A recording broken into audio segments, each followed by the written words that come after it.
Subscribe பண்ணிக்கோங்க. அப்படியே பக்கத்துல இருக்க பெல் ஐகானை கிளிக் பண்ணிடுங்க. அப்பதான் நம்ம சேனல்ல போடுற வீடியோஸ் எல்லாம் உடனுக்குடன் உங்களுக்கு பார்க்க முடியும்.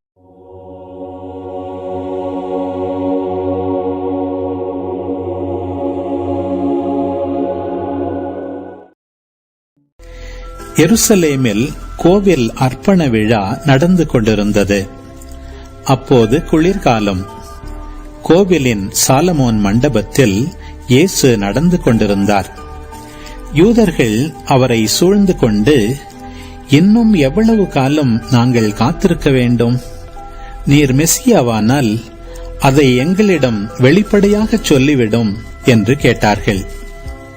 இயேசு மறுமொழியாக, நான் உங்களிடம் சொன்னேன், நீங்கள்தான் நம்பவில்லை. என் தந்தையின் பெயரால் நான் செய்யும் செயல்களே எனக்கு சான்றாக அமைகின்றன.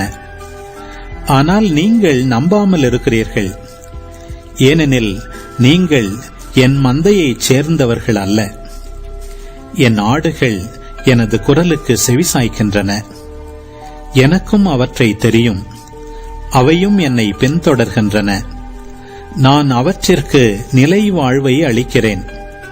அவை என்றுமே அழியா. அவற்றை எனது கையிலிருந்து யாரும் பறித்துக் கொள்ள மாட்டார். அவற்றை எனக்கு அளித்த என் தந்தை அனைவரையும் விட பெரியவர். அவற்றை என் தந்தையின் கையிலிருந்து யாரும் பறித்துக் கொள்ள இயலாது. நானும் தந்தையும் ஒன்றாயிருக்கிறோம் என்றார்.